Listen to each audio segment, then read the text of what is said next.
13 y con el auspicio de Metrogas, calor humano, calor natural. Santander Santiago y su promoción No vengas al banco, úsalo de lejos, de Santander Santiago. Y Bayo de Sony, con sus líneas Notebook y Desktop, presentan...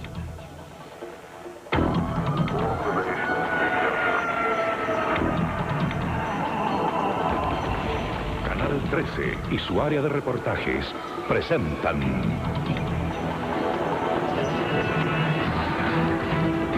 Contacto,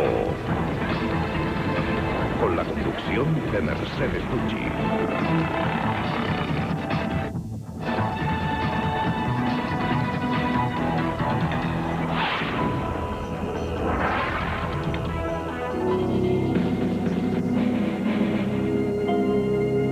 Los agentes de la CNI hicieron un verdadero show frente a esa casa. Las personas que iban detenidas descalzas, con los brazos atados atrás. No sabemos que él estaba en el suelo, que le dispararon en esa posición. Pero antes de todo a él le pusieron un arma en la mano y le sacaron fotos. Tuvimos que enfrentarnos, yo diría, al mayor despliegue comunicacional que este país haya conocido.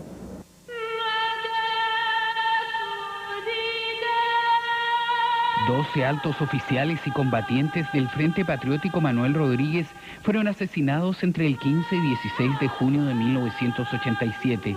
Algunos sorprendidos en la calle, otros en sus casas de seguridad y la mayor parte secuestrados y posteriormente ejecutados. Sus muertes, sin embargo, fueron disfrazadas oficialmente durante más de una década.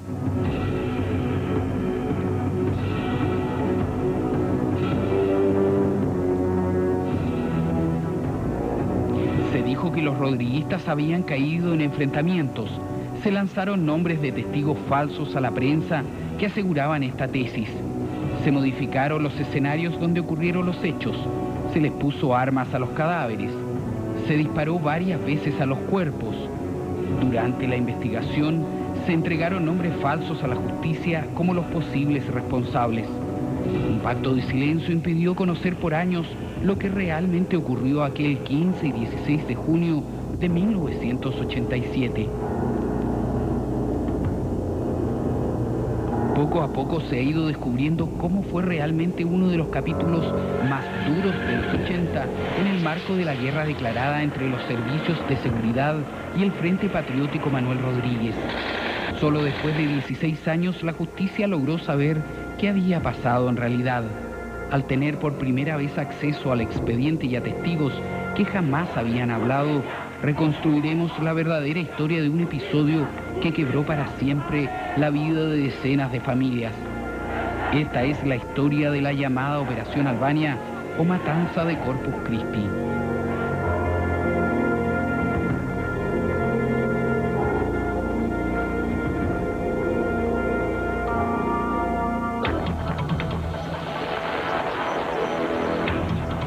Buenas noches. Al cumplirse exactamente 16 años de la Operación Albania, un verdadero hito en la lucha entre el Frente Patriótico Manuel Rodríguez y la CNI, la historia no contada en nuestro reportaje de hoy. Pero antes vamos a separarnos unos instantes para ir con nuestros auspiciadores Banco Santander Santiago, Metrogas y Bayo de Sony.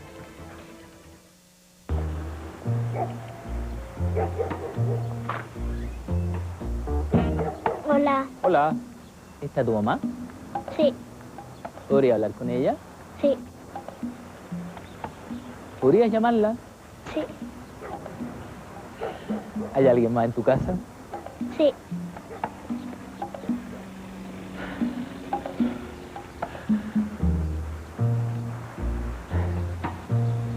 Hola. Hola.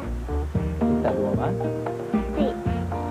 Déjanos contarte lo que el calor humano te puede entregar. Metrogas, calor humano, calor natural. Ni se le ocurra.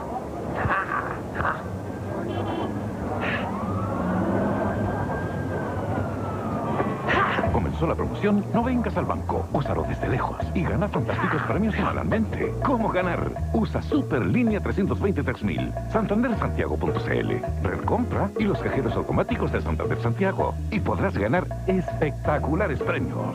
Usa el banco desde lejos y gana.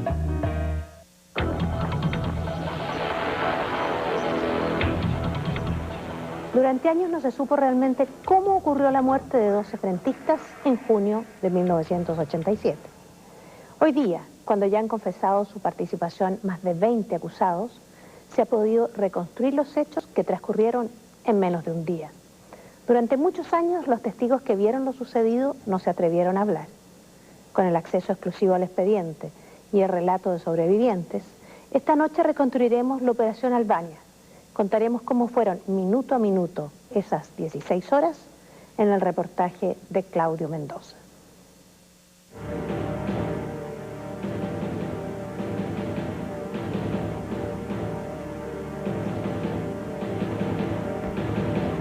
El germen de la Operación Albania estuvo en el estado de alerta de los aparatos de seguridad generado tras el atentado a Pinochet en 1986 y en el cada vez más consistente trabajo de inteligencia que tenía ubicada a buena parte de la plana mayor del Frente Patriótico Manuel Rodríguez en Santiago hacia comienzos del 87.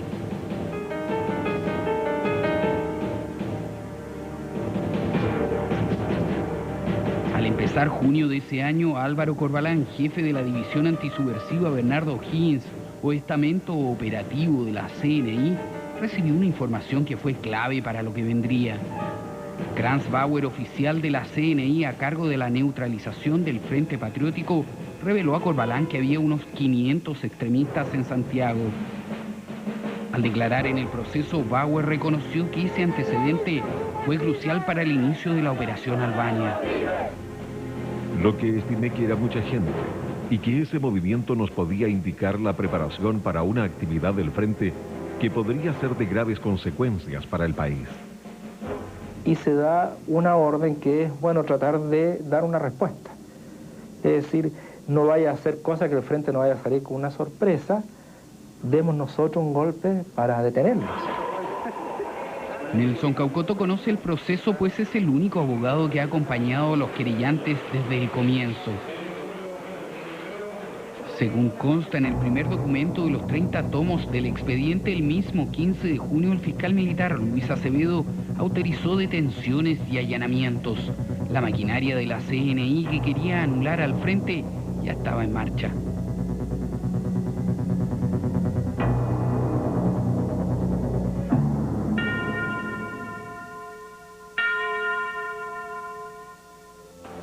La Operación Albania comenzó estrechando el cerco a recaredo de Ignacio Valenzuela Pojorequi aquella fría mañana del 15 de junio de 1987. La CNI sabía que era importantísimo dentro del Frente Patriótico. Los agentes recuerdan en el expediente que salió desde su casa a las 9 de la mañana y tras hacer varios trámites, se dirigió a la casa de su madre en calle Alhué, en Las Condes. A las 10 de la mañana y me dijo que como en media hora o una hora estaría acá. Y pasaba el tiempo y no llegaba. Pasada las 12 del día, Valenzuela estaba a 30 metros de la casa de su madre, en la misma calle Alhué, cuando lo interceptó la CNI, según el relato judicial del ex agente René Valdovinos.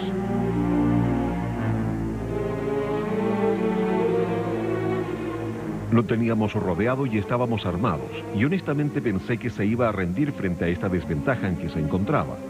Lo que no hizo, y al contrario, tomó el arma con la intención de repeler la detención y por lo tanto todos disparamos en su contra, y varios disparos a la vez, cayendo este al suelo.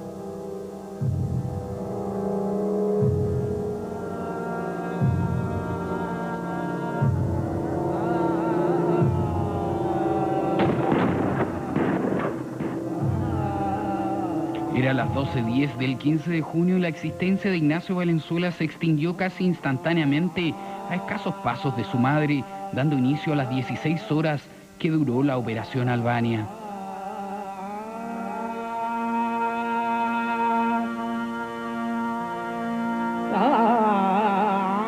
Bueno, me asomé a ver qué pasaba y si venía y qué sé yo, y vi lleno de vehículos, lleno de gente, lleno de cosas. Y un hombre en el suelo, a 30 metros de mi casa. Su ropa me resultó familiar, pero o no quise creer o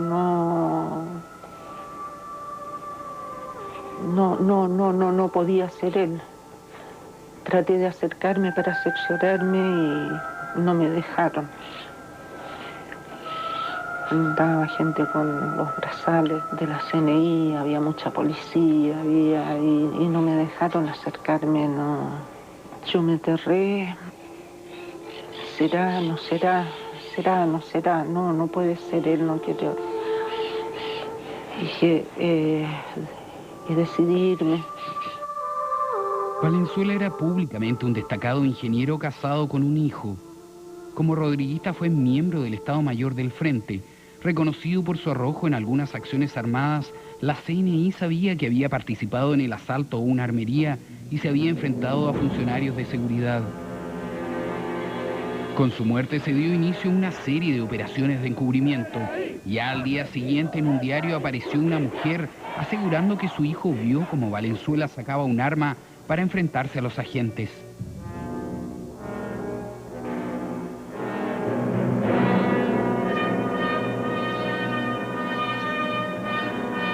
Dejó lanzada la tesis de que allí Valenzuela habría repelido el fuego. Bueno, se hizo la investigación. La señora, citada por el diario, nunca existió, no tiene existencia legal. El domicilio donde se dice que ella vivía, nunca vivió allí, porque lo dice la propia dueña del inmueble, citado como el domicilio de esta persona. Eso no es todo. En un periódico de la época llamado A Fondo, surgió un titular que hablaba de un testigo clave que vio que Valenzuela se defendió. La persona existía, pero después fue personalmente a reclamar a la Fiscalía Militar, como consta en el expediente, indicando que él nunca declaró ni vio nada. Hasta ahí todo parece un lío entre la prensa y algún afectado, pero el tema tiene un matiz distinto. Investigado quiénes están detrás de la revista Fondo. Álvaro Corbalán. Álvaro Corbalán era el dueño de la revista Fondo. Hasta el momento se han hallado alrededor entre sí. Desde un comienzo, el entonces abogado de la Vicaría de la Solidaridad, Sergio Evia, trató de esclarecer si Valenzuela tuvo opción de defenderse. En realidad nunca encontré algún testigo que dijera que estuviera armado. Tampoco lo descarto, ya por la opción política que tenía Valenzuela Pojorequi. 13 años más tarde, el ex agente Manuel Morales Acevedo agregó en su declaración un nuevo antecedente que fue crucial para entender el montaje que se llevó adelante. Si bien la misión era detener a este sujeto, este intentó sacar el arma, la tomó y hubo que disparar en su contra y el arma efectivamente la portaba el sujeto. Sin perjuicio que para darle mayor efectividad se le cargó, colocándole entre sus ropas una granada.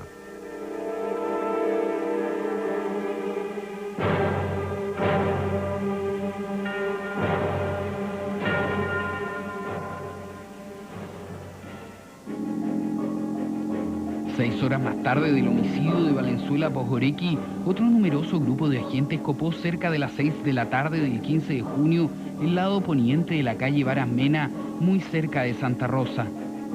La vecina Carmen Barrera pudo ver claramente desde su casa que había gente extraña en su cuadra.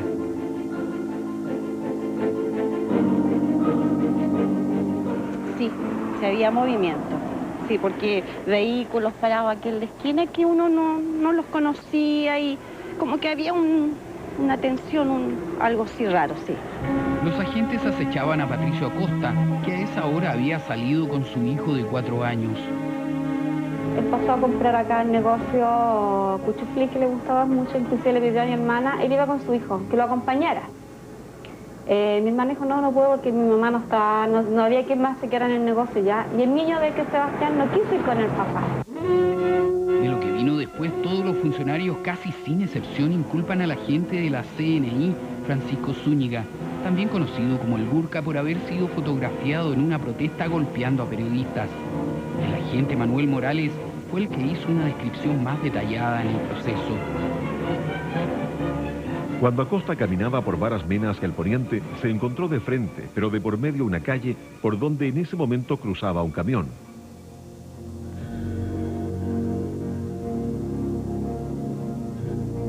Y según decía, al pasar el camión lo apuntó y le disparó más de un tiro desde una acera a la otra. Esto es a unos 7 metros de distancia.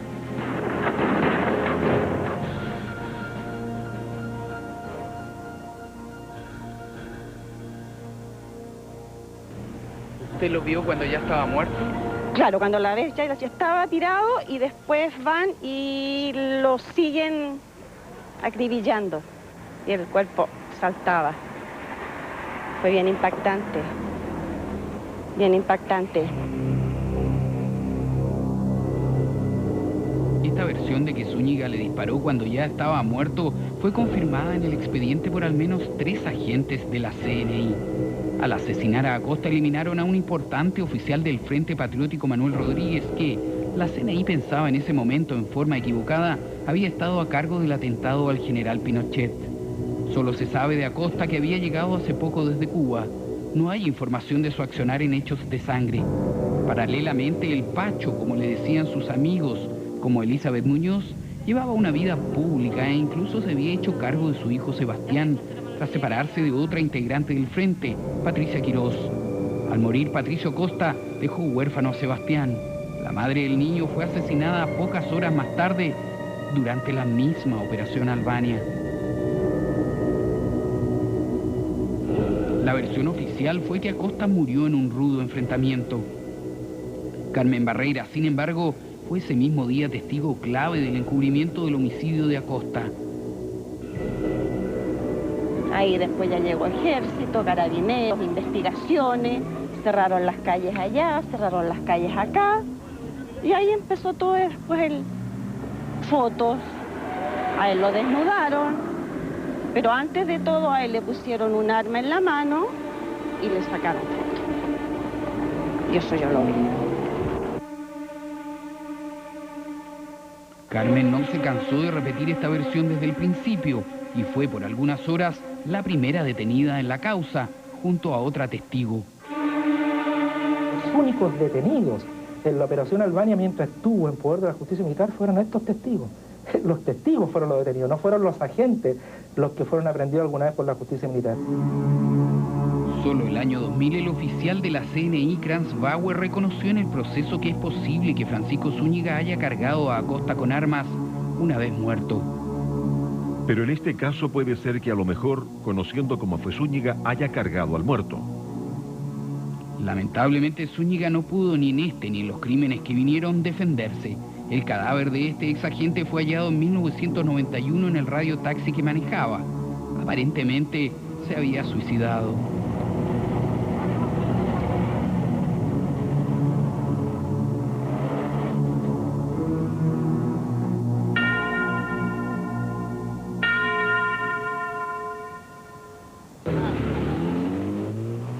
A las 12:10 de ese mismo 15 de junio y a pocas cuadras al oriente de donde había sido asesinado Acosta, se produjo el primer y único enfrentamiento real reconocido por todos. Varas Mena 417 era una casa de seguridad del Frente y fue allanada esa noche. La CNI no imaginaba la importancia que tenía este inmueble para los rodriguistas, como lo confesó el exoficial Kranz Bauer en el expediente. Advierto que no se tenía la información que fuese una escuela de guerrillas. Efectivamente, en Varas Mena 417 había cerca de una docena de combatientes del Frente. Santiago Montenegro era uno de ellos y para esta entrevista volvió al lugar que no había visto desde junio de 1987. En esa fecha llegó como todos, con sus ojos cerrados, para no saber dónde estaba por medidas de resguardo. Hasta ese momento había actuado en acciones de sabotaje estudiantil y ya había sido detenido por la CNI una vez. Si bien tenía una preparación militar básica, nunca había actuado en acciones armadas. Llevaba apenas un día en la casa de seguridad, que públicamente aparentaba ser un inmueble arrendado por un joven matrimonio con un pequeño hijo. Aquí habían compañeros que hacían las veces de dueños de casa, y al fondo estábamos los que andábamos con problemas. Gente que estábamos buscados por la CNI, que habían caído compañeros de ellos, y pues, ya pensamos que manejaban los nombres, manejaban los domicilios, conocían a su familia, las casas donde podían llegar. Por lo tanto, ese tipo de gente el frente las destinaba a casas de seguridad. Esta era una casa de seguridad. Quien hacía las veces de dueña de casa era otra militante rodriguista, Cecilia Valdés, que estaba acompañada de su hijo Alex, de 2 años. Para Cecilia era su primera acción subversiva y no imaginaba lo que vendría. Luego de 16 años accedió a regresar a la casa, que casi la vio morir junto a su pequeño. Me dedicaba a cuidar a mi hijo, a cocinar, ser dueña de casa. Quien aparentaba ser la pareja de Cecilia era el oficial del frente Juan Valdemar Enríquez, conocido en la jerga de la CNI como el Rey, por su facilidad para escabullirse.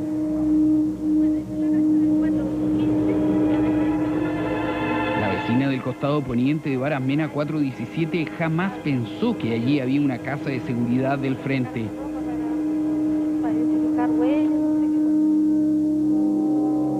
Yo siempre vi un joven que llegaba en un furgón, que lo descargaba siempre adentro, una niña joven con un bebé, con un niño como de unos 2 años, o menos a lo mejor.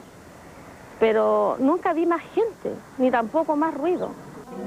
Estrictas medidas de seguridad obligaban a los rodriguistas a estar en silencio buena parte del día, recluidos al fondo del inmueble y repartidos en literas.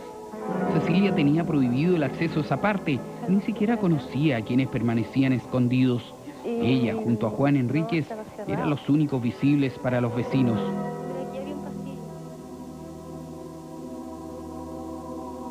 Mientras esperábamos el destino de nosotros, estudiábamos, conversábamos, más que nada estudiábamos, ¿no? Hacíamos cursos de distintos tipos, para aprovechar el tiempo. Pero no más allá, porque no teníamos el espacio, como ustedes, bueno, era muy grande, ¿entiende? Como para hacer deporte, aparte no podíamos meter bulla. Esa noche del 15 de junio, dentro de la casa ya se sabía de la muerte de Ignacio Valenzuela, y más aún de Patricio Acosta a pocas cuadras. Juan Valdemar Enríquez llegó cerca de las 10 de la noche con noticias inquietantes a Varas Mena 417. Él comentó de que había mucha gente extraña afuera, de que había mucho auto y que algo estaba pasando. No sabíamos qué tanto sabía la CNI de nosotros. La decisión fue común. ¿Ah? La decisión fue común. La consultamos y todos opinamos que durmiésemos aquí y al otro día nos fuéramos de a poco. Por lo tanto, ese día nos acostamos.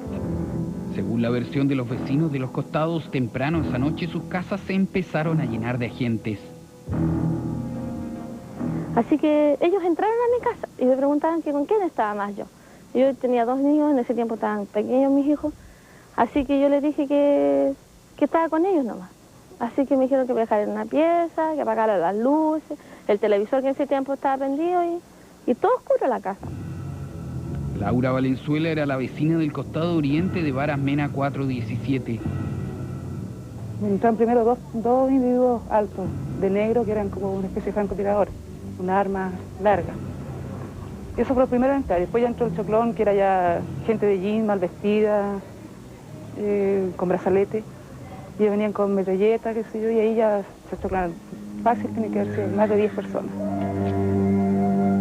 Ya había un arma.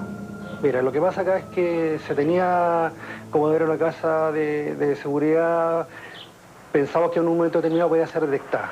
Y ante eso había una forma de salir, ¿cierto? Y pues, de evacuación, de una forma de evacuación. Y en caso que llegase la CNI, había un compañero, que fue Juan Valdemar, que era el encargado de enfrentar a la CNI para que el resto saliese. Cada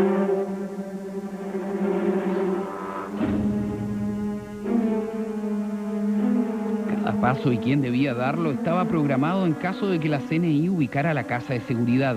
Juan Valdemar Enríquez debía ser secundado a la hora de repeler a funcionarios de seguridad por uno de los combatientes.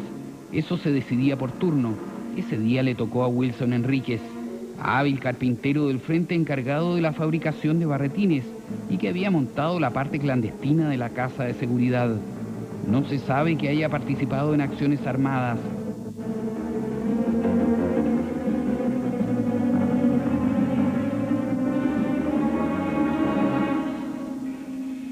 Sí sentimos un golpe inmenso, casi se abajo el portón.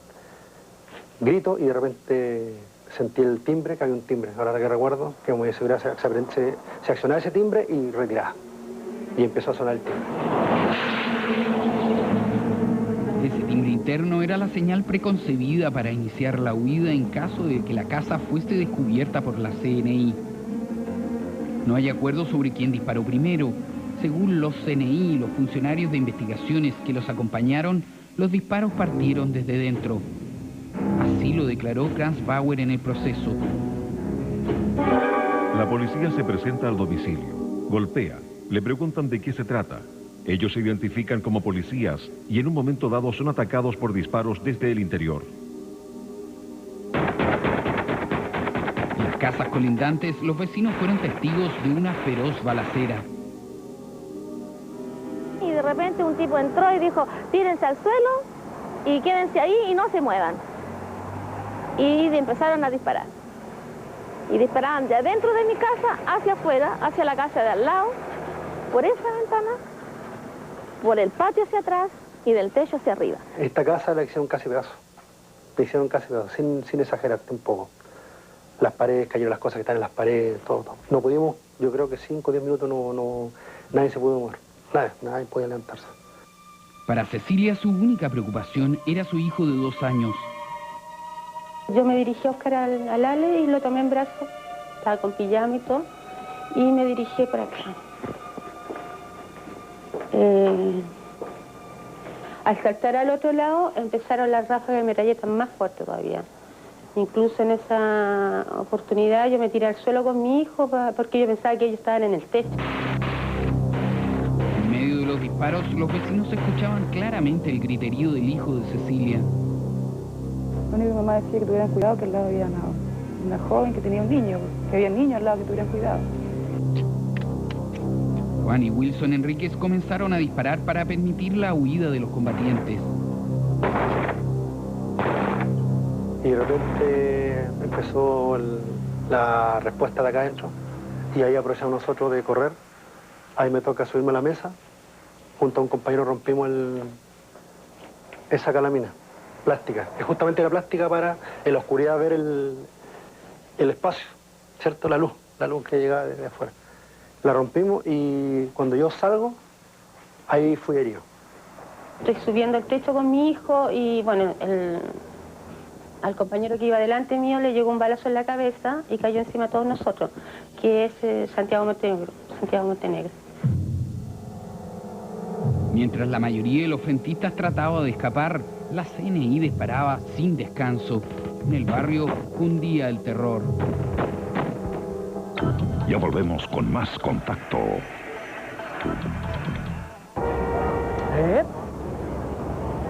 Ni se le ocurra.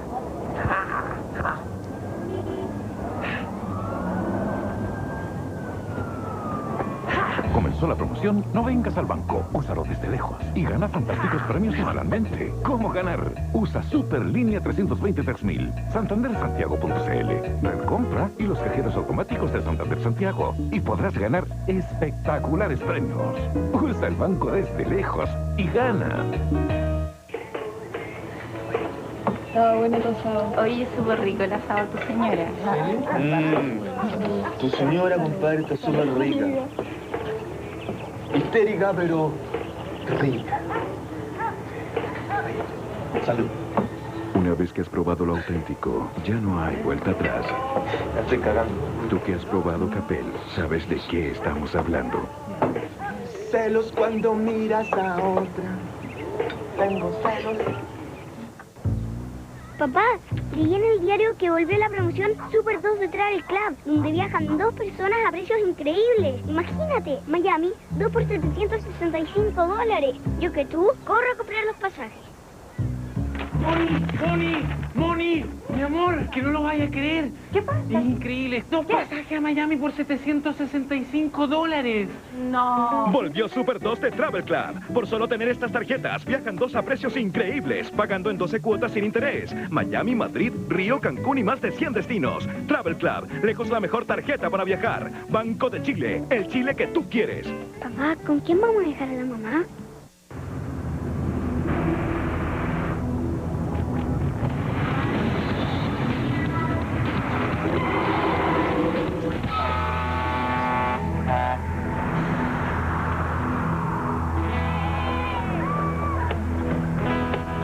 Hay cosas que te hacen sentir bien, también como las nuevas sopas y cremas Banquete. Pruébalas en todas sus exquisitas variedades. Nuevas sopas y cremas Banquete te hacen sentir bien. En la tarde me esperáis aquí, ¿ya? Chao.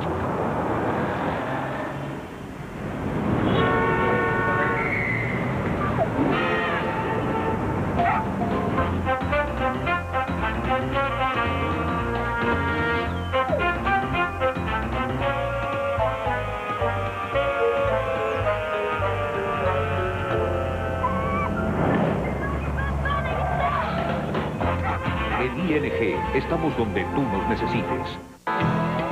Cotex te trae una solución que absorbe una parte importante de tus inseguridades.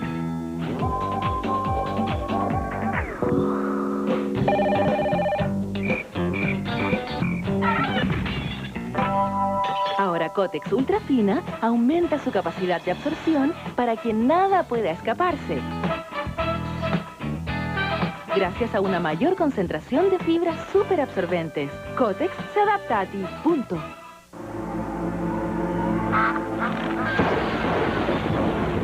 Llegó el momento. ¡Es hora de partir!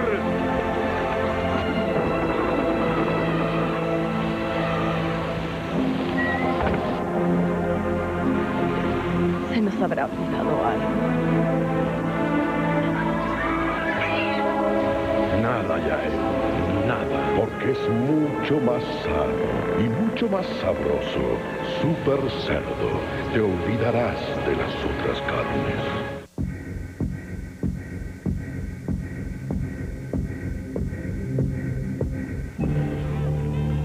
Los fracasos duelen. ¡Don Francisco! Me gusta que la gente ríe con cosas fáciles. Mi viejita era lo más lindo de la tierra. No me ha tocado vivir lo difícil de la cosa. Algo que nadie nos mira. Por supuesto me gustaría morir en una pista. Si tu hija se enamorara de un campesino de Pelar. No me gustaría. Me encanta hacer fiestas.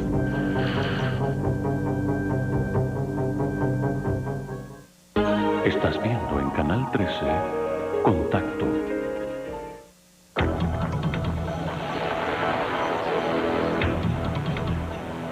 En la Casa de Seguridad de Barasmena, en lo que era la comuna de La Cisterna, había al menos 10 frentistas, entre ellos Santiago Montenegro y Cecilia Valdés. Cuando sintieron los disparos, ellos huyeron por el techo de la casa, pero a Santiago le llegó un balazo en la cabeza y cayó encima de sus compañeros. En la segunda parte del reportaje, Santiago y Cecilia nos relatan cómo lograron salvarse. También veremos qué ocurrió esa noche, después del enfrentamiento de Barasmena.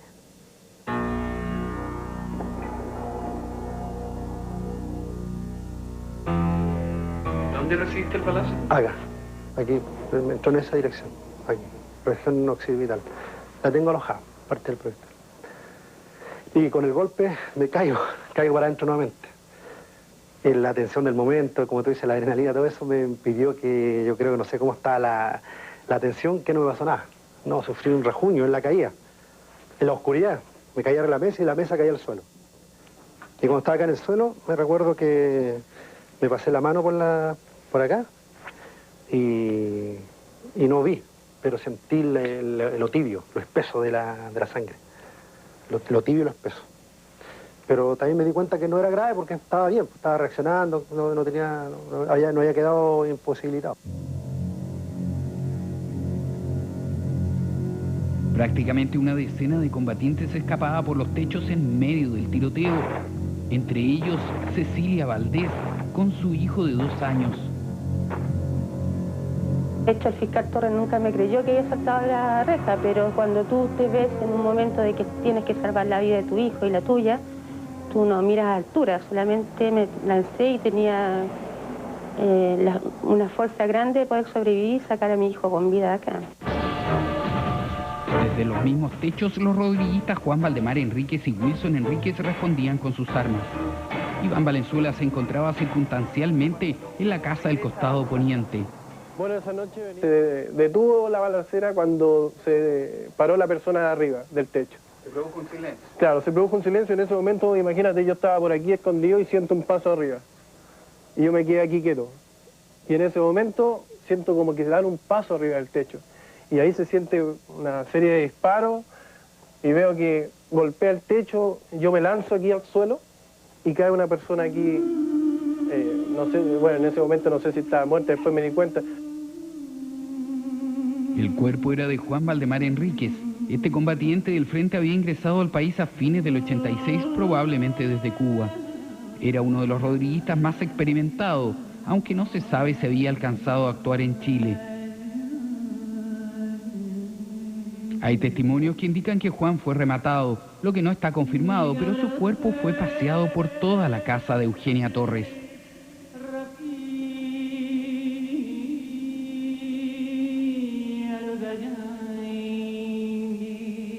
Casi simultáneamente en el inmueble del costado oriente de Varas Mena 417, Laura y su madre hallaron en el patio al rodriguista Wilson Enríquez.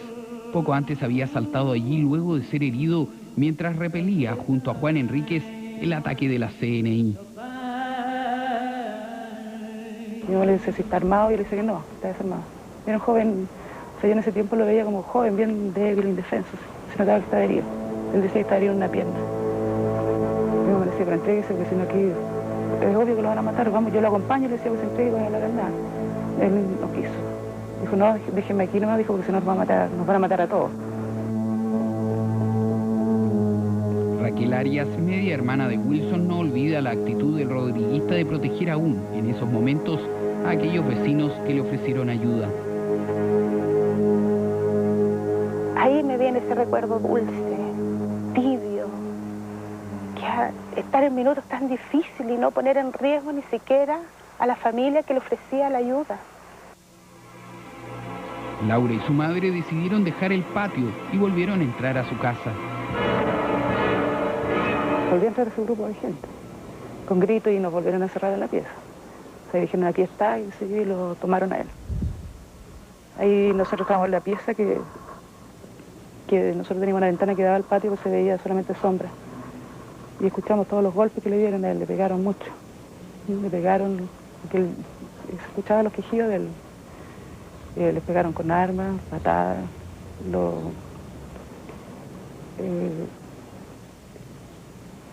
el dolor de él se sintió. Manuel Morales, uno de los agentes de la CNI presentes en el lugar, relataría varios años después en el proceso lo que vio en ese patio. Y lo vi que tenía lesiones en la pierna, en la parte del tórax o del estómago y en el cuello. Herida esta última que se tapaba con la mano. Después de pegarle bastante se escuchó balas, se escucharon balazos. Se acabó la huella, pues se salieron después, se sintió que arrastraban algo. Nosotros queríamos salir de la pieza cuando nos dejaron. El ex agente Morales no hace mención a la golpiza, pero recuerda lo que vino después. Le alcancé a colocar la esposa en la mano derecha y lo tiré al suelo. En ese momento apareció el capitán Velasco, que es Belarmino Quirós. Se metió entre medio y con una subametralladora HK americana con silenciador y le disparó de 3 a 4 balazos diciendo, mátalo, mátalo. En su declaración judicial 13 años después, Quirós negó haber ultimado a Enríquez. Laura no sabe quién fue el que le disparó a Enríquez. y después se siente que lo van sacando, lo arrastran. Como que lo llevan en anda y lo sacan. Y sobre la misma vuelven a entrar nuevamente ellos. Alguien dice, este hueón nos quedó vivo. Y lo entran, lo vuelven a entrar. Y en eso lo tiran seguramente en el patio nuevamente y hacen un ruido ellos, empiezan a golpear las ventanas para apaciguar un poco la bulla que metían ellos y le llegaron una ráfaga de disparos. Flavio Yarzún era detective de investigaciones en esa época y declaró en el expediente que patrullaba el sector. Y al escuchar los tiroteos, entró a la casa de Laura y fue testigo de cómo le dispararon a Wilson Enríquez. En ese momento apareció el que daba las órdenes por señales y que andaba con una metralleta o fusil, pero era un arma larga y se acerca al individuo y sin decir nada le dispara, matándolo. Yo pienso que en ese momento lo remataron, para asegurarse que saliera muerto. Y después se escucha que arrastran un cuerpo, lo sacan literalmente arrastrando por la casa para hasta afuera y lo tiran afuera de la vereda. En un nuevo capítulo del encubrimiento se informó a la policía que Wilson murió en la calle y producto de un intercambio de disparos.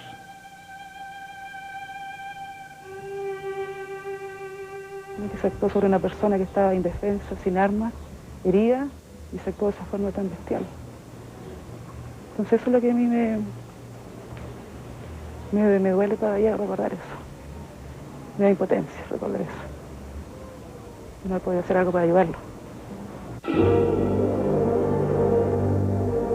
Detrás de Varas Mena 417, Cecilia Valdés, que seguía huyendo, había logrado llegar a la calle por los techos, junto a Héctor Figueroa y a su hijo, pero fue interceptada por una patrulla de la CNI. Me empiezan a pegar cachetadas, golpes en la cabeza, a tironear. Y me empiezan a preguntar de dónde había salido, pero como yo no le respondía a su respuesta, a su pregunta, ellos me dijeron que me iban a fusilar y me hacen caminar de ahí hasta esa esquina. La cosa es que pasó bala el tipo, que tenía una cara desorbitada, súper alterado. Finalmente Cecilia fue entregada a investigaciones. Junto a ella fue detenido Héctor Figueroa, el único de los 3 involucrados en el atentado a Pinochet que sobrevivió a la Operación Albania. Figueroa fue uno de los fusileros de la emboscada. Minutos más tarde llegó al mismo sector Santiago Montenegro. Herido en la cabeza, fue el último en escapar desde los techos de la casa de Varas Mena. Yo cuando ya salí, ya aquí en la calle no queda nadie de nosotros. Y de por allá me disparan. No sé si de este pasaje o del fondo, una camioneta. Aparece una camioneta, me enfoca y me disparan. Y ahí es donde te me disparan aquí en el hombro. Sí, aquí en el hombro. ¿Pero no te tiró al suelo? Claro, no, es como un golpe, no me botó, pero sentí como un golpe, un palo. Y de aquí me devolví corriendo para otro lado. Tendría que ir escapando de ellos porque estaban maniobrando el vehículo y andaban personas, ¿cómo se llama? A pie. Y detrás de la esquina empezaron a disparar también. Eran de la CNI. Santiago llegó apenas al final del pasaje Gengis Khan, ya sin fuerzas para saltar la muralla. Le pidió ayuda al vecino de la penúltima casa, pero este, aterrorizado, se la negó. Me hace así con el gesto. Yo ensangrentado entero, todo, la sangre aquí tenía toda la ropa. Herido aquí en la espalda, la sangre espesa, negra que sale. Y cabe la cara que te anda trayendo también, imagínate. ¿Ah? Entonces el caballero me dice no, que me vaya. Y afortunadamente eso pasa, y voy para atrás. A través de un pasadizo, Santiago logró escabullirse igual en la casa del vecino que le había negado ayuda. Se desangraba en el patio trasero cuando fue descubierto por otra vecina que llamó a Carabineros, que había reemplazado a la CNI en los alrededores. Y el carabinero viene y le dice al teniente, mi teniente le dice, la CNI está buscando al detenido. Las palabras bueno, parecían. Y le dice, no lo vamos a entregar. Santiago fue rápidamente retirado del lugar por Carabineros y llevado a una comisaría cercana. Claro. Vamos a preguntarle a algún vecino. 16 años después, este excombatiente del frente volvió con su hijo al pasaje Gengis Khan, que casi fue su tumba. Sorprendentemente se encontró con el mismo vecino que no lo ayudó cuando era perseguido. Me alegro, caballero, me alegro. Que lo vea. ¿Ves? Bien, bien vivo. Claro. Si eso yo me he pasado meses que parece ya iba a haber alguien que me iba a tomar de atrás, porque me dijeron aquí, la familia es larga y se nada, y yo no he hecho nada, yo no lo he entregado. Sino que los carabineros se dieron cuenta porque él, claro, donde se había pasado la mano y se tomó de los fierros, ahí estaba al tiro, y los gallos al tiro se me vieron que había sangre en la reja, y esto. Tuve que decir nomás. Por mucho tiempo el vecino pensó que Santiago había muerto. La diferencia. ¿Se tenía miedo en esa época? Por supuesto que sí. En ese tiempo, para matarnos, claro, pues. Y yo, si hubiera negado a este caballero y cuestiones, o lo hubiera entrado para adentro, por supuesto que me dirían a mí también. Antes de su detención, Santiago escondió una libreta de teléfonos secretos del frente en el patio de José Peña. Años después, la encontraron los nietos de este vecino. ¿Qué decidió hacer con eso? ¿Ah? ¿Qué decidió hacer con eso? Quemarlo. Porque yo con esto era joven, y hace años ya. Y con esto yo lo hundo más y lo puedo matar.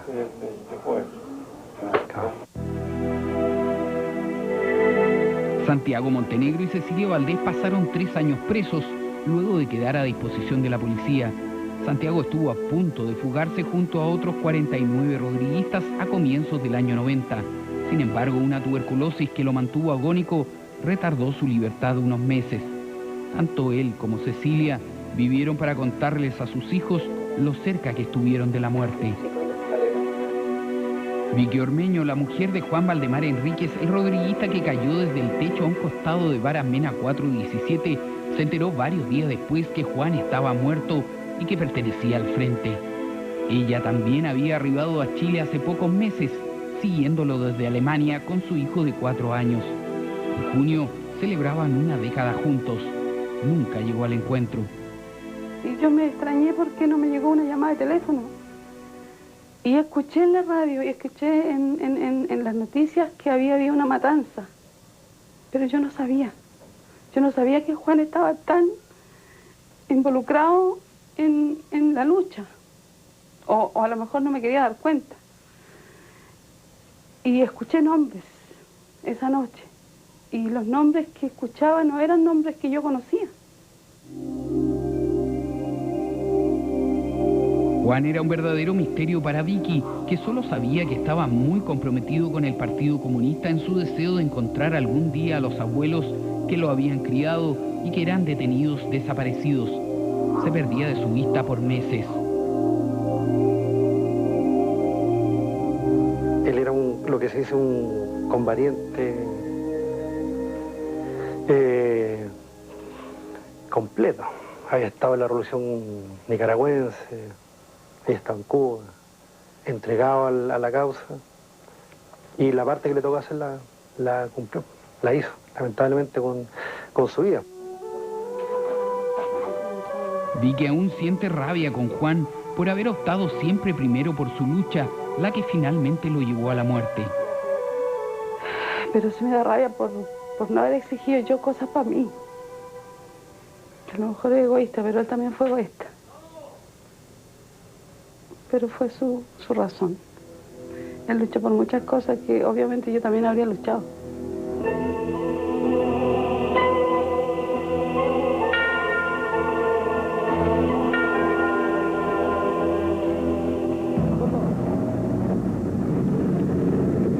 Pasada la medianoche y casi simultáneamente a los sucesos de Varas Mena, otro centenar de agentes y policías rodeó el dúplex 213 del Block 33 de Villa Olímpica.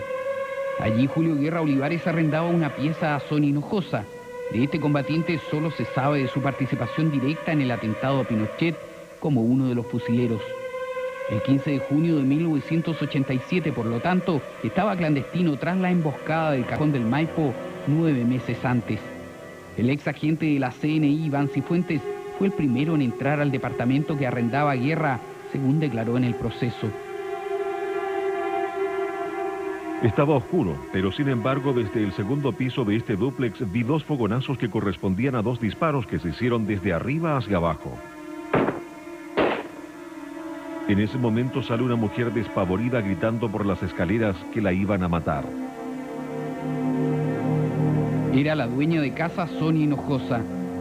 Ella bajó para tratar de saber qué pasaba, tratar de calmarlo. La tomaron, la sacaron afuera. Y empezaron a gritarle a Guerra para que saliera.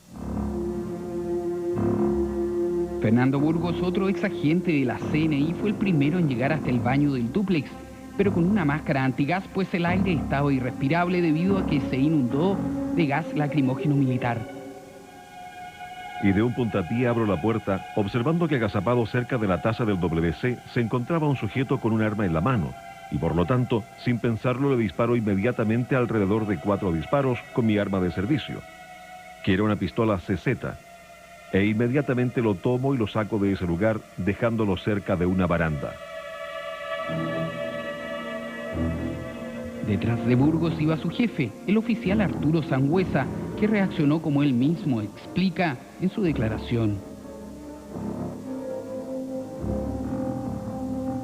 En esas condiciones yo subo al segundo piso y observo que el sujeto estaba como medio muerto y en un estado de mucha presión y confusión. Yo le disparo también un tiro hacia el pecho. Alguien luego le disparó a la cara. Sangüesa niega que haya sido él. Una vez más, la versión oficial habló de un duro enfrentamiento. Al primero que le tocó investigar este caso fue al abogado Evia. A ver, la primera sensación fue que no hubo enfrentamiento. Ya, los disparos estaban, no soy experto en balística, pero algo sé, estaban direccionados en un solo lugar, o sea, hacia abajo. O sea, el Guerra fue rematado, según los antecedentes que yo recuerdo en este momento, en el suelo. La autopsia de Julio Guerra mostró que tenía disparos a corta distancia, siempre de arriba hacia abajo y de atrás hacia adelante. Estas son imágenes del departamento de Villa Olímpica poco después de la muerte de Guerra. Hasta hoy su viuda no comprende el ensañamiento con su pareja. Y hablaron de enfrentamiento. Como qué tipo de cobardes son. Que son unos asesinos. Y es tanto, mira, se te mezcla el dolor, la rabia, mucho odio contra esas personas.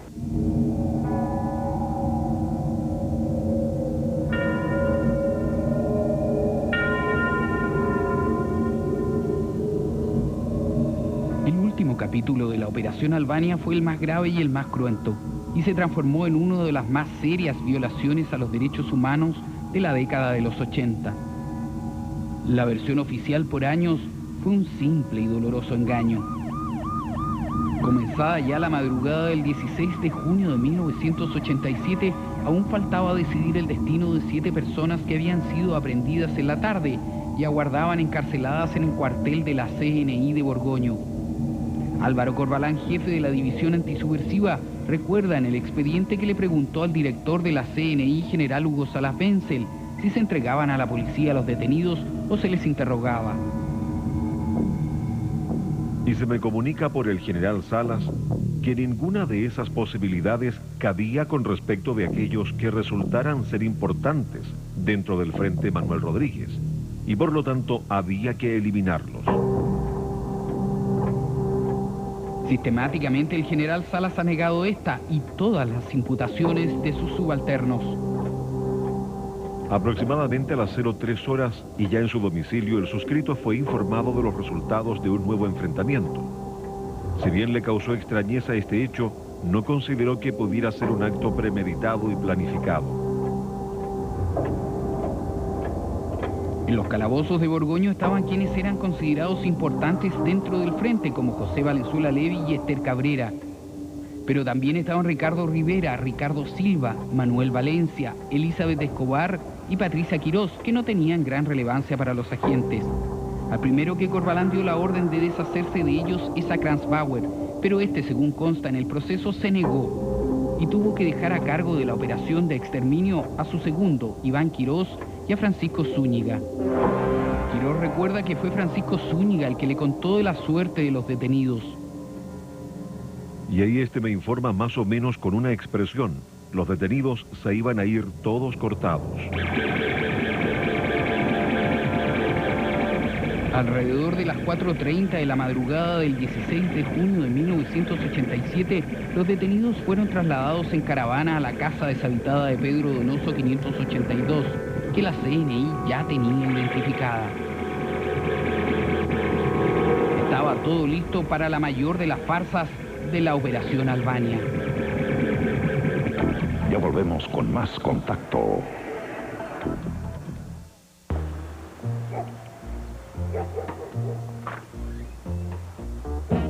Hola. Hola. ¿Está tu mamá? Sí. ¿Podría hablar con ella? Sí. ¿Podrías llamarla? Sí. ¿Hay alguien más en tu casa? Sí.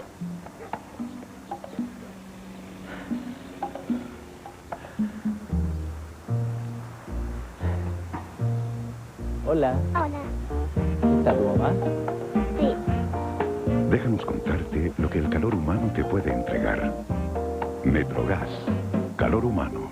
Calor natural. Mi padre creía que debía asombrarme con los avances de la época, tal como él se asombraba. Me enseñó a andar en bicicleta y nunca más me bajé, incluso en horas de colegio. Aún así logré graduarme y conocí a la mujer con quien me casé. Formamos una familia, un hogar para que nuestros hijos crecieran y otro para descansar. Siempre di por hecho tener seguridad. Ahora sé que fue un regalo.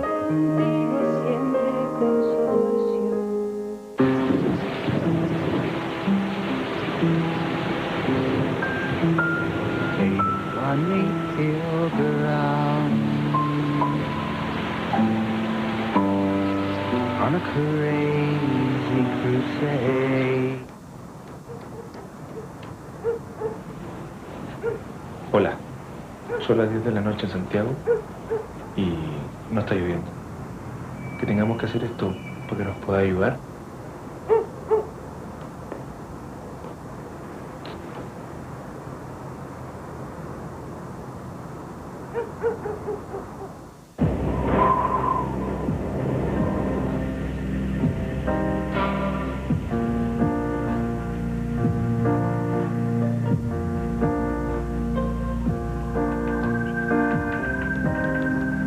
Todas las historias que el desierto pudo olvidar, las escribió Hernán Rivera Letelier. La tercera presenta la colección de libros de Hernán Rivera Letelier, otra colección biblioteca de autor, todos los lunes, junto a la tercera, más 2.490 pesos. Lunes 16 de junio, himno del ángel parado en una pata.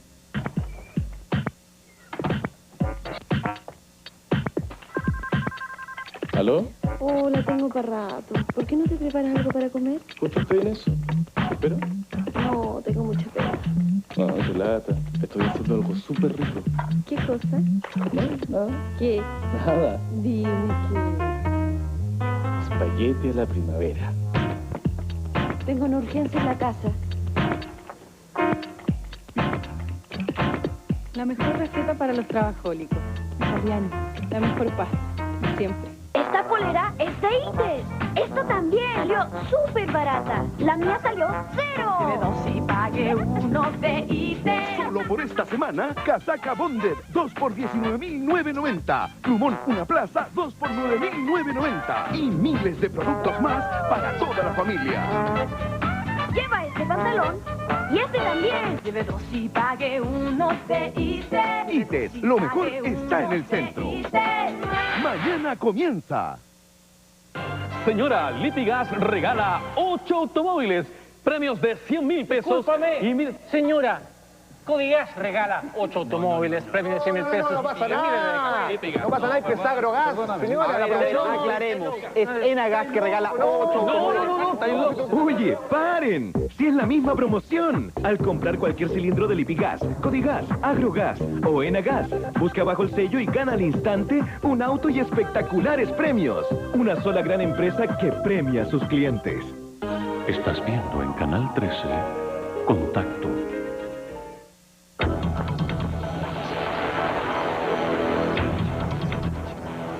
Los 7 detenidos en el cuartel de la CNI de calle Borgoño fueron llevados esa noche a una casa deshabitada en la calle Pedro Donoso.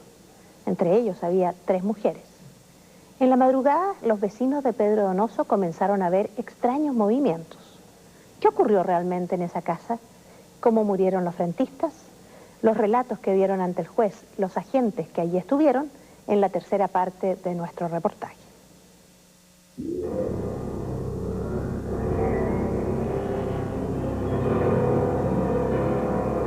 Hicieron un verdadero show frente a esa casa. Una casa que ya cerca de las 9, 10 de la noche comenzó a circular mucha gente con zapatillas, vestida de sport, llegaba carabineros, se retiraba, llegaban vehículos no identificados, se bajaban sujetos, hasta que de repente aparecen unos equipos de televisión.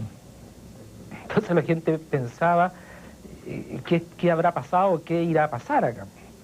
Y era precisamente los preparativos para un enfrentamiento, entre comillas, en que uno de los bandos contendientes llega con aparatos de televisión para filmar los hechos. Una de las primeras en ser trasladada hasta calle Pedro Donoso fue Esther Cabrera, la Chichi. La llevó el comando de élite del ejército Erich Silva Reinhardt.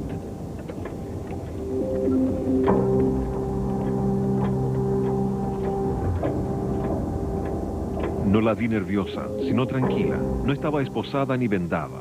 A quien le dije que bajara la vista y que estuviese tranquila. Esta persona no habló nada, ni hizo ningún comentario, y fue sentada en el asiento trasero.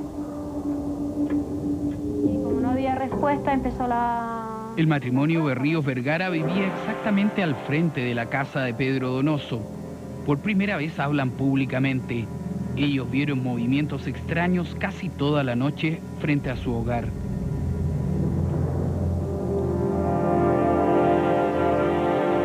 Después, como las 4:30, ya empezaron a llegar más vehículos, se iban, volvían. Sí. Llegaron los furgones que se estacionaron por el lado de nosotros. Sí, los furgones que estacionaron en el lado de nosotros. Traían a la gente. Las personas que iban detenidas descalzas, con los brazos atados atrás, a la espalda, amarrados, y la vista vendada. El ex oficial Silva confesó más tarde que Zúñiga distribuyó en la casa a victimarios y víctimas. Y estaba en la puerta del capitán Zúñiga, quien me indicó que debía avanzar por el pasillo al fondo y me dirigiera hacia la cocina. Y así efectivamente llegué a una pieza muy oscura, pero sé que era una cocina, y por lo tanto dejé a la mujer de pie frente a mí a una distancia que no puedo calcular. Los colocan a cada uno de ellos en sus respectivas habitaciones al interior de la casa, y en algún minuto se supone que ingresan solo los ejecutores. O sea, 14 hombres de la CNI para matar a 7 personas.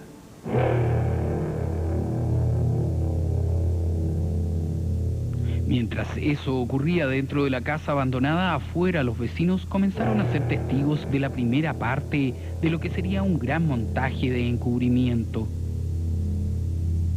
Después gritaron que estaban rodeados, que por autoparlantes, que estaban todos rodeados, que se rindieran. La misma CNI calcula que esa noche había cerca de un centenar de agentes, carabineros y detectives dentro y fuera de la casa. Una piedra en el techo o el primer disparo daría la señal para iniciar los asesinatos. El oficial Cifuentes, que tenía a cargo a Valenzuela Levi, confesó que fue el primero en disparar. Por lo tanto, nosotros tendimos en el suelo a nuestra víctima, que no se opuso. Al parecer estaba resignado. No estaba esposado, pero vendado, y entre los tres procedimos a dispararle, lo que motivó que empezaran a hacer fuego los que estaban afuera, en el exterior de esa casa, y el resto de los otros agentes de eliminar a los otros detenidos. Parece que el mensaje era mandar el primer balazo en el centro de la nuca y con eso, es decir, con eso se le mataba. Todos fueron asesinados simultáneamente. De los 14 ejecutores, el único que ha negado haber disparado es el detective Hugo Guzmán Rojas, quien tenía a su cargo a la rodriguista Patricia Quirós. Guzmán culpa exclusivamente en su declaración al oficial Rodrigo Pérez. Una vez que Pérez dispara el primer tiro, la mujer a mi juicio fallece en forma instantánea, y cuando termina su accionar, Pérez dirige su arma hacia mí con un claro propósito intimidatorio, y con gesto me ordena dispararle a la mujer, cosa que yo no hice.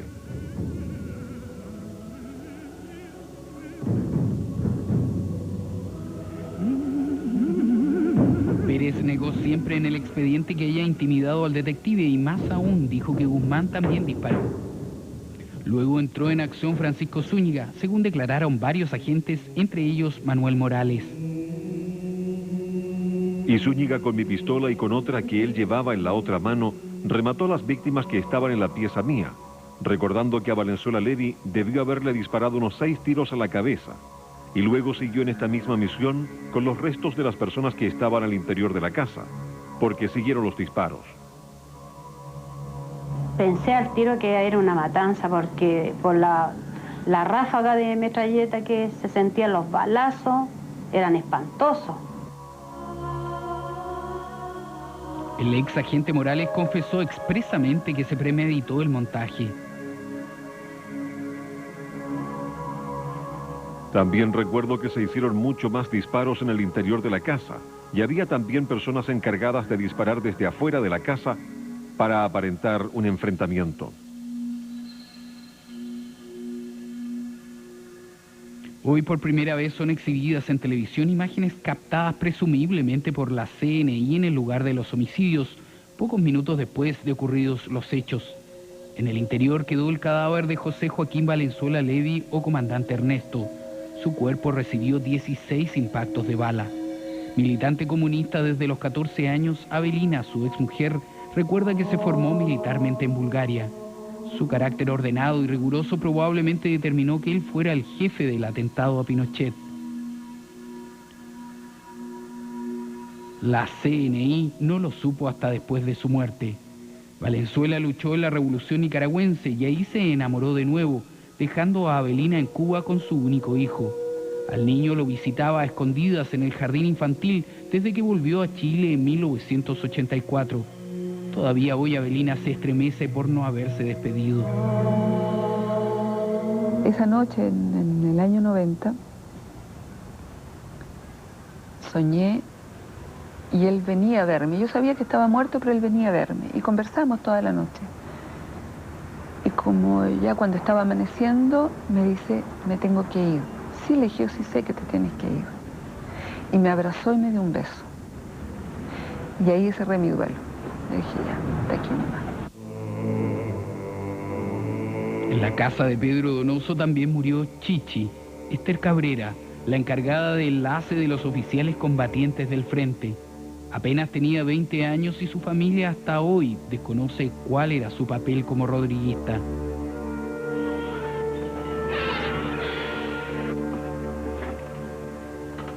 Después de su muerte, la casa de sus padres fue allanada y no dejaron rastro físico de su existencia. Pero se llevaron así como que sabían lo que era de ella. Fotos, no había ni una foto, nosotros no tenemos fotos de ella. Hay una foto que circula que fue una que tenía un amigo, de un negativo, de un tamaño carnet, pero dejaron como limpio, rastros de ella no quedó nada, ropa, nada, nada, nada. Sus cuadernos, todo, así es como que había desaparecido.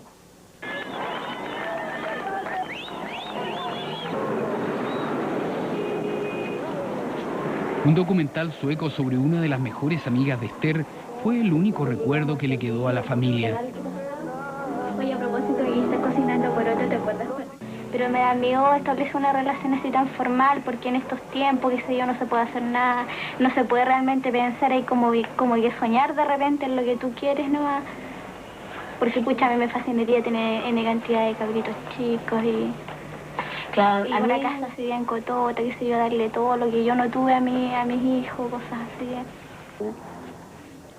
Ruth, su hermana, hoy recorre la casa que alguna vez habitó la Chichi, sintiendo no haber estado con ella la madrugada del 16 de junio. Pero la pena, a lo mejor porque no está con uno, porque le faltó la hermana, la tía, todas esas cosas que uno se imagina, pues. Sí, ay, sí, yo hubiese estado.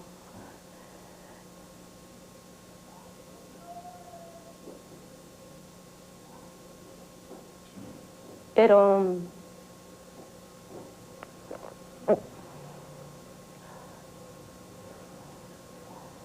bueno, sí es la vida.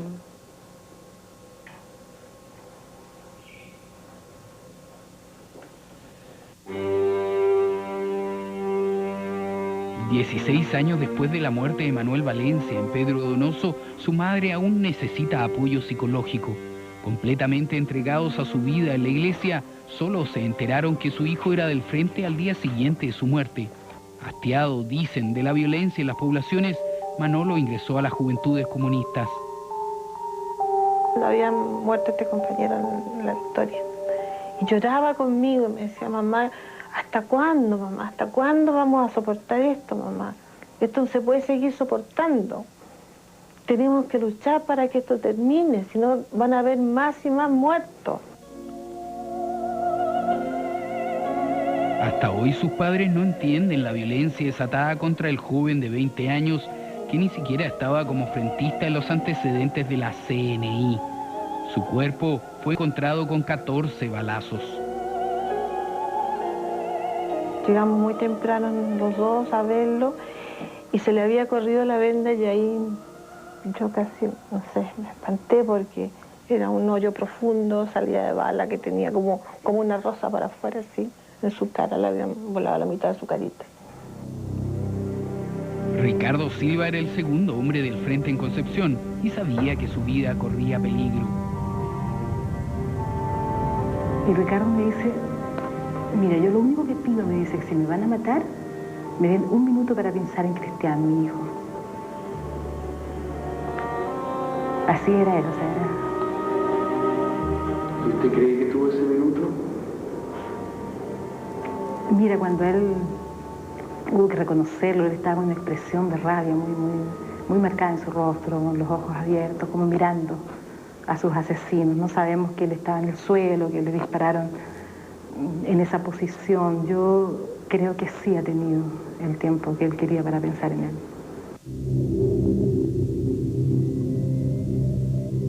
Pedro Donoso 582 se convirtió también en la tumba para Ricardo Rivera Silva, primer jefe militar del frente en Concepción, que fue impactado 5 veces. A todos ellos se agregaron 2 mujeres que no parecían tener gran relevancia en la orgánica del frente, según la CNI, pese a participar en reuniones con altos oficiales rodriguistas. Ellas eran Elizabeth Escobar Mondaca, que recibió 13 proyectiles, y Patricia Quirós Nilo, baleada en 11 oportunidades.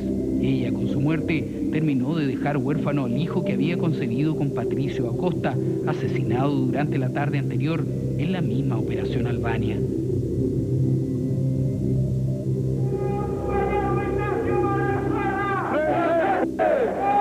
Junto con sobrellevar la muerte, los familiares debieron comenzar una batalla que duraría 8 años, demostrar que sus seres queridos habían sido simplemente asesinados.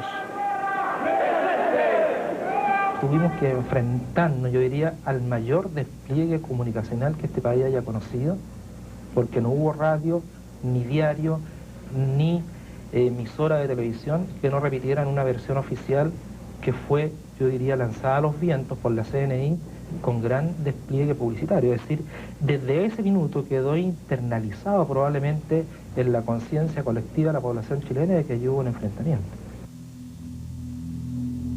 Los vecinos de Pedro Donoso pasaron varios años sin decir nada de lo que habían visto por miedo a represalias.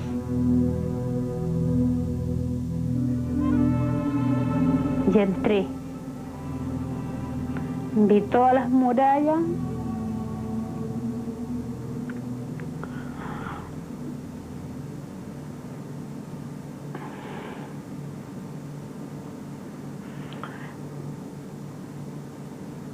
Estaban todas las murallas llenas de sangre, como pedazos de carne incrustados. El piso era pura sangre.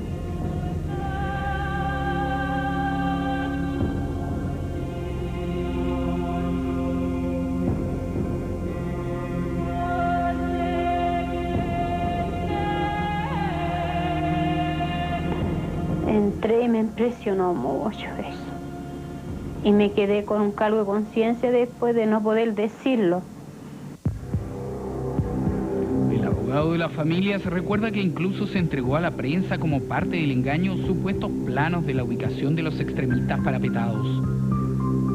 Y en ese dibujo intentaban reflejar la trayectoria de los balazos y el lugar donde se encontraban los sujetos que dispararon hacia la casa. Y no me calzaba a mí el que pudieran disparar desde el frente de la casa y los impactos de balas fueran verticalmente hacia el piso. La prueba más tangible del estado en que estaban, no sé si decirle brutos animales o porque no eran hombres, le pusieron armas a los niños y se las pusieron a todos en la mano izquierda. Al día siguiente de los supuestos enfrentamientos, la CNI distribuyó una declaración pública que hablaba de 4 heridos entre sus filas, de mediana gravedad. Pedimos al tribunal local, díganos quiénes son los heridos, dónde los llevaron, cuáles son las lesiones. Nunca pudo la CNI demostrar quiénes fueron. Solo diarios como el Fortín Mapocho y La Época dudaban de la versión oficial que hablaba de duros enfrentamientos. Recién 8 años después de la Operación Albania, la Corte Marcial reconoció que no hubo enfrentamientos. Nunca más se va a poder hablar de enfrentamientos en la Operación Albania. El ministro Juica dijo que eran homicidios y la Corte Marcial también ha ratificado el mismo criterio. A pesar de ese reconocimiento y cuando el caso estuvo a punto de cerrarse definitivamente el 1 de abril de 1998, fue designado Hugo Dolmetsch, ministro en visita para el caso como integrante civil de la Corte Marcial. En 3 meses avanzó lo que en 11 años no logró la justicia militar. No es raro si se considera que quien tuvo a su cargo los primeros meses el caso, el fiscal militar Luis Acevedo, está actualmente acusado como cómplice. Una de las claves las dieron los detectives de la Brigada de Homicidios. Y ellos dijeron que se había alterado todo. Ellos mismos señalan que el fiscal militar, don Luis Acevedo, se quejan ellos. Dice este fiscal, nos dijo, mire, levanten rápido, hagan esto rapidito y váyanse luego. Este ex oficial de justicia ha negado siempre estos cargos. Los antecedentes, como les reitero, están en el proceso y se estructuraron 2 tomos de peritaje. Por consiguiente, no entiendo cómo, si yo entorpecí o impedí que se hiciera una labor pericial, aparecen estos peritajes en el proceso y acreditando que no hubo enfrentamiento. Sin embargo, son varios los agentes que lo ven durante los acontecimientos o a la espera de ellos en Borgoño. Morales, ex escolta de él, fue más lejos y relató que lo vio poco después de los hechos en Pedro Donoso. Y también estoy seguro lo del fiscal que andaba con una especie de poncho argentino delgado, quien al verme lo levanta y me dice, venimos al combate, y me muestra una subametralladora Uzi de 9 milímetros. Parte importante del encubrimiento judicial de toda la Operación Albania partió cuando la CNI envió a los tribunales militares nóminas falsas de agentes supuestamente implicados en las muertes. Había algunos nombres verdaderos, pero eran inubicables. Los únicos nombres que alguna vez se atrevieron a dar ellos eran gente muerta. Nombraron a un señor, el jefe de esto había sido el señor Ureta. Ureta estaba muerto. El que participó, el jefe de esta unidad operativa, era Francisco Zúñiga. Zúñiga está muerto. Otro que participó es un señor Jaque, muerto. Oye, los únicos... Otro hombre que fue el que envió estas nóminas, que también participa en los hechos, es un señor de apellido Molina, muerto. O sea, le cargan todos los muertos. Ya volvemos con más Contacto.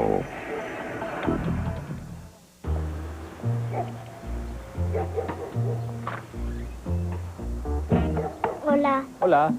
¿Está tu mamá? Sí. ¿Podría hablar con ella? Sí. ¿Podrías llamarla? Sí. ¿Hay alguien más en tu casa? Sí.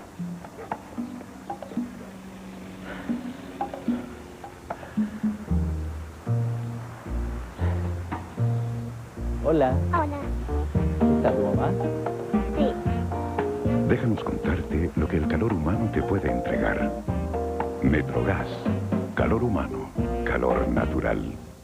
¡Atención! Kino sigue doblemente acumulado. Ahora con 2 pozos espectaculares. 430 millones acumulados a los 15 aciertos y 240 millones acumulados a la largue. Kino sigue doblemente acumulado. En total, son 900 millones a repartir. ¡Corra! Mi abuela y su sopa de lentejas. De generación en generación, fue la receta mejor guardada de la familia. Solo ella sabía dónde se encontraba tan exquisita información. Siempre quisimos saber dónde la guardaba, o descubrir en qué lugar la escondía. Pero hasta el día de hoy, ella es la única que sabe con certeza dónde encontrarla. Si tu abuela se olvidó de la receta, Natureza presenta su nueva sopa casera lentejas, con ingredientes naturales y un sabor de verdad. Sopas caseras Natureza, ricas de verdad. En el mundo existen marcas que ya son parte de nuestra vida diaria. Marcas que nos permiten tomar mejores decisiones, que simplifican las cosas y nos ayudan a vivir mejor. Marcas mundiales como esta. Junto a la Escuela de Administración de la Universidad Católica y el Círculo de Marketing de ICARE, respaldarán el próximo ingreso de 2 nuevas grandes marcas chilenas al Marketing Hall of Fame, el máximo reconocimiento a las grandes marcas de nuestro país. Presentado en Chile por... Canal 13 y El Mercurio, desde siempre, entre las grandes marcas y usted. En 1990, 760 niños menores de 1 año fallecieron por neumonía. En el 2002, gracias a todas las medidas de prevención que hemos tomado, esa cifra se redujo a 66 casos. Pero nuestra intención es salvarlos a todos. Por eso, este invierno refuerza las medidas de prevención en su hogar. No fume en el interior de su casa. Para calefaccionar y cocinar, prefiera combustibles que contaminen menos. Si usa parafina, prenda y apague la estufa fuera de la casa. Cuando haga aseo, ventile y evite levantar polvo. Invierno, tiempo de prevenir.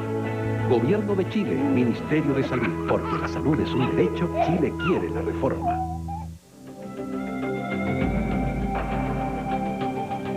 Y el príncipe encontró al dragón y decidió terminar con el daño que había hecho a su pueblo. Nos encantó el cuento. Los días de lluvia son entretenidos.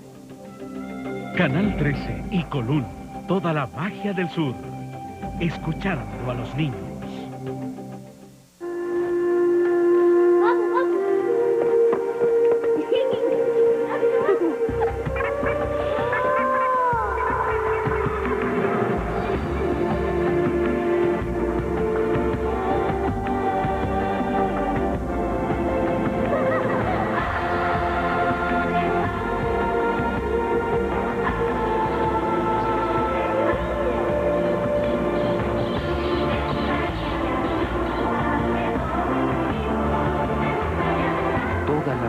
Del sur de Chile está en el manjar Colún, rico, suave y natural.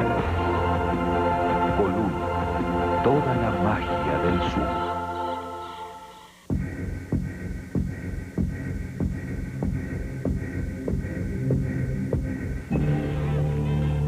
Los fracasos duelen.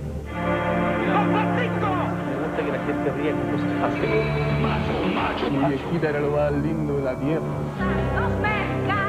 No me ha tocado vivir lo difícil de la vida. Algo que nadie nos mira. Por supuesto me gustaría morir en una pista. Si tu hija se enamorara de un campesino de Pelarco. No me gustaría. Me encanta hacer fiestas.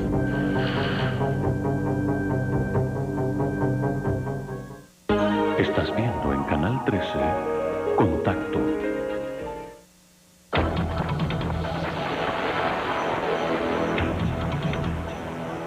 Desde que habló por primera vez con los familiares de las víctimas de la calle Pedro Donoso, el abogado Nelson Caucoto supo que allí no había ocurrido un enfrentamiento. No había balas al frente de la casa y todas las víctimas tenían impactos en la cabeza, algo poco probable si se hubieran defendido. El traslado de la causa a los tribunales ordinarios y una confesión realizada hace 5 años abrieron la posibilidad a la justicia de ir armando el puzzle de lo que ocurrió entre el 15 y 16 de junio de 1987 en 4 puntos de Santiago: Barasmena, Pedro Donoso, Calle Alhué y Villa Olímpica. Hasta ese momento nadie tenía claro quién había participado en los hechos y cómo habían ocurrido realmente las muertes. Hasta hace pocos años, los máximos jefes operativos de la CNI al momento de la Operación Albania seguían negando su participación. ¿Qué participación entonces le ocupa a usted en esta operación? Absolutamente ninguna. Y además, ahí también hay otro graso error. Hay una serie de oficiales que están detenidos y se habla de responsabilidades individuales. La Operación Albania, de lo que yo sé, que le pusieron ese título, es un hecho oficial del Servicio de Seguridad Nacional del Gobierno.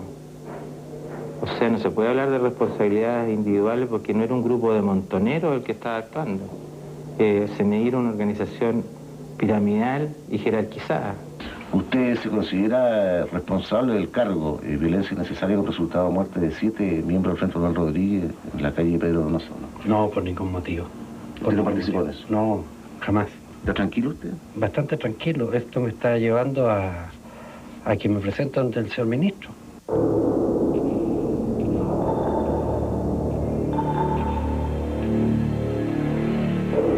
El 30 de junio de 1998, a 11 años de Albania, el detective Rodrigo Guzmán Rojas decidió hablar lo que pasó la madrugada del 16 de junio de 1987. A este oficial adscrito a la CNI ese mismo año se le ordenó participar en la operación y aunque estuvo en el lugar, asegura no haber disparado. Reconocido por sus pares como apegado a la ley, no aguantó más y su declaración ante el Departamento V de Investigaciones se transformó en un hito, pues dio pie a una verdadera cascada de confesiones en la que los agentes reconocieron haber mentido hasta ese momento. Varios de ellos hablaron de un pacto de silencio. El propio Corbalán, 2 años después de la entrevista en la que negó toda vinculación con Albania, reconoció que fue él quien dio la orden de ejecución en calle Pedro Donoso, tras la instrucción dada por el director de la CNI, Hugo Salas Wenzel. Oye, si estos tipos estuvieron 11 años, Claudio, 11 años repitiendo la misma consigna. Nos fuimos, nos fuimos, nos fuimos, nos fuimos, nos fuimos.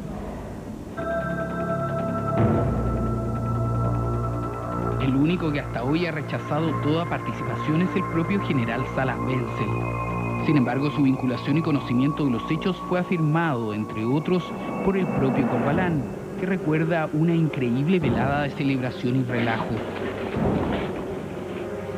Y yo también invito al general Salas, quien concurre aportando algunas botellas de whisky en esta reunión de camaradería, siendo el general Salas el único orador y felicitando a todo el personal por la culminación y participación que se tuvo en la Operación Albania.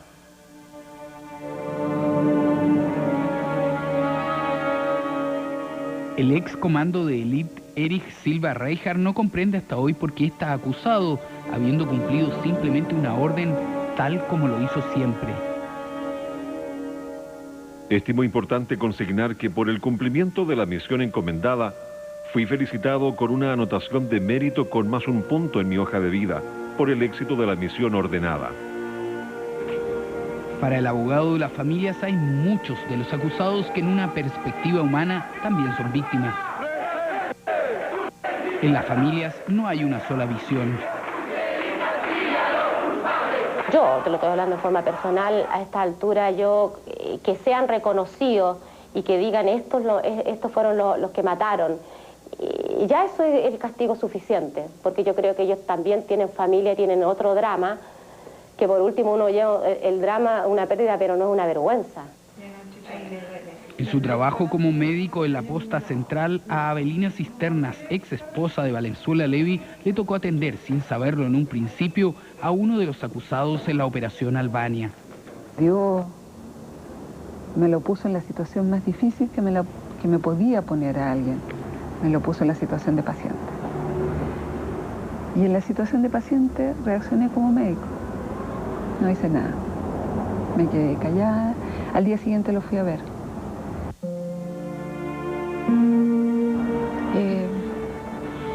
Hoy día siento pena por ella. Pena. Y qué bueno que así sea. Qué bueno que no sea rencor ni sea odio. Que sus conceptos no le permitieron ver que estaban cometiendo un asesinato. ¡Basta de dictadura! ¡Basta de dictadura! Cual más, cual menos, a todos se les quebró la vida y siempre habrá un antes y un después. 16 años más tarde, Vicky Ormeño aún no logra superar el dolor y la rabia de perder a Juan Valdemar Enríquez muerto en Varas Mena 417.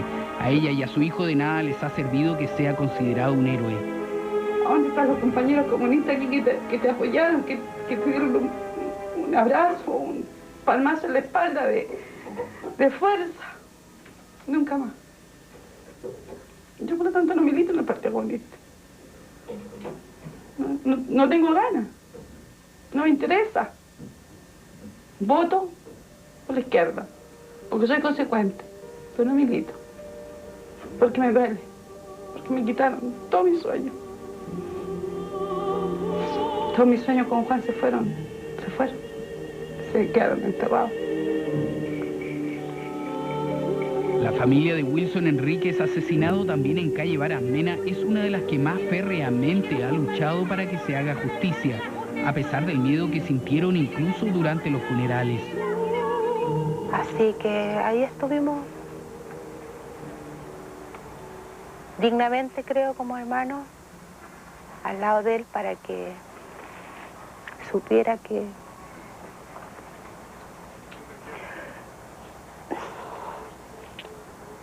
los sueños no mueren, ni aunque lo hayan dejado de esa manera.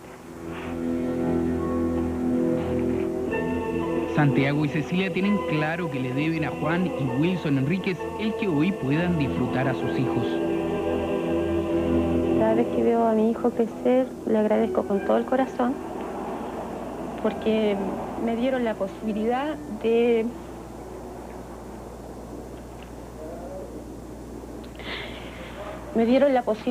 poder ver crecer a mi hijo y de compartir con él,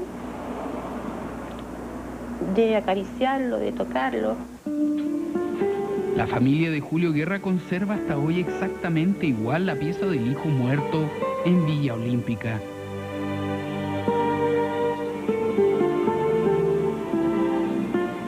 Mi hijo parece que le digo yo siempre cuando tengo algo, le digo, ayúdame, Julio. Cuando salgo, cuídame la casa, Julio. Nunca me ha pasado nada, porque siempre me recomiendo en él. Para los padres de Manuel Valencia, asesinado en Pedro Donoso, solo quedan sus fotos y una cassette que Manolo grabó a los 14 años para su padre.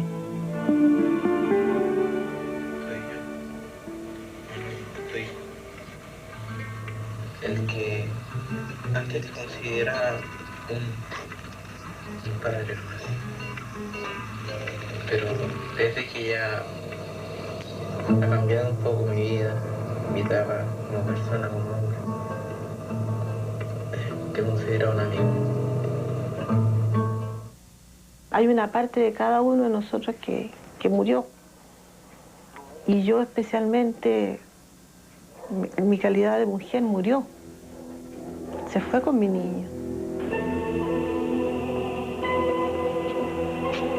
Adriana Pogoreki, madre de Ignacio Valenzuela, asesinado en calle Alhué, ha hecho de su vida un duelo y su único objetivo es hacerle justicia a su hijo. Por eso en su antejardín conserva el tronco del árbol que nunca protegió a Ignacio y por eso sigue viviendo a ínfimos metros del lugar de su muerte. Realmente cuando mataron a mi hijo, me mataron a mí también. No me mataron físicamente, pero en espíritu me mataron.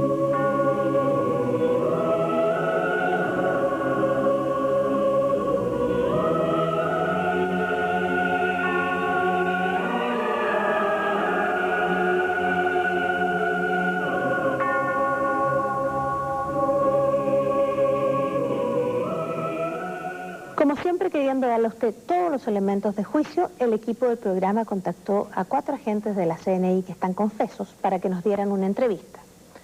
Después de largas conversaciones, desgraciadamente no accedieron. El ministro que investiga la operación,